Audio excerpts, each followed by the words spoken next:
Hey everybody, Big Mister here, the barbecue answer man. I'm here to answer all of your barbecue questions.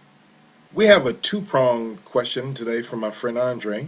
He wants to know, first off, how important is it to trim your meat before cooking?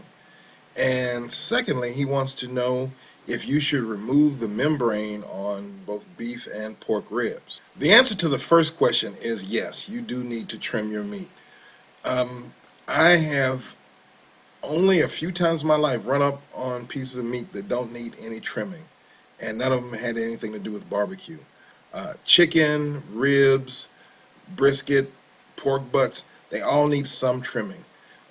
When it comes to brisket, there's a lot of hard fat that is in between the muscles and on the side of the muscles that need to be trimmed off because they just don't melt away. You can also trim away some of that on the pork butt. Pork butts can also have some other little nasty bits that need to be trimmed off. There's some little cartilage and bone particles can be on the top of it. There's a flap that has a bunch of fat and silver skin up under it. I like to trim that out. I like to trim away the fat that's around the money muscle. Ribs, I like to trim off that fat cap that's right at the end of it. It looks like there's a beautiful piece of meat sitting on top of it. And you can leave that there if you want to. It's not necessary. I prefer to trim it off, especially when doing competitions.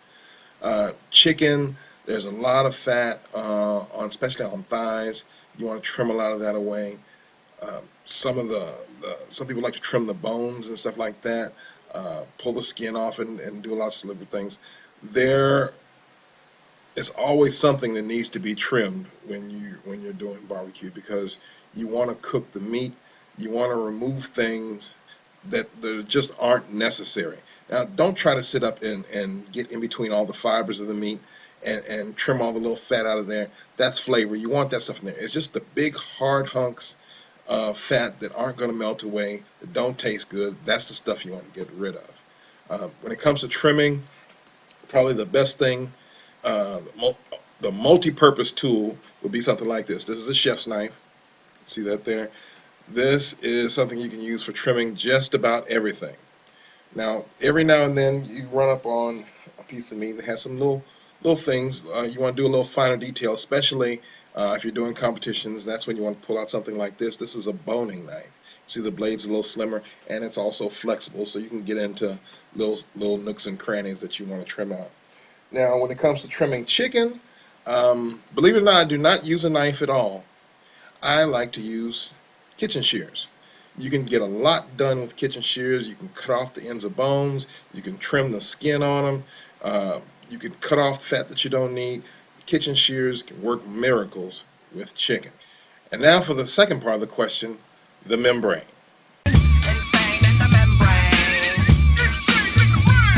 Yes, yes, yes, yes, yes. You should always remove the membrane when you're cooking ribs.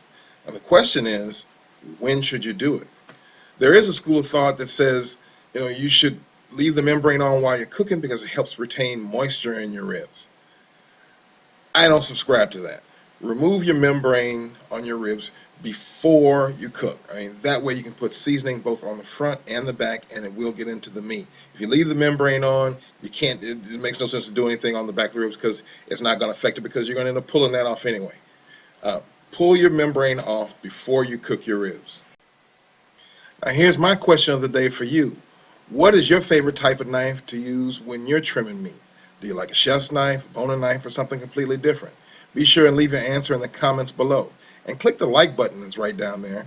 That's the little thumbs up thing. If you like what you've seen today, click the subscribe button. You'll be notified whenever we put out a new video. Also, please share this video with your friends. You know you want them all to come and bask in my barbecue knowledge. So hit that share button. Share it on Facebook, Twitter, G Plus, everything you do. We're there also. Check out Big Mister's BBQ on Twitter, Facebook, all that kind of stuff. You can find us all over the web. And don't forget to try out our bitchin' beef rub and our perfect pork rub. It'll take your barbecue to another level. Just go to bigmister.com/store. You can see the link right here. And click that button, go buy some rub, and hook yourself up with some great barbecue. Thanks for stopping by, and we will see you again real soon.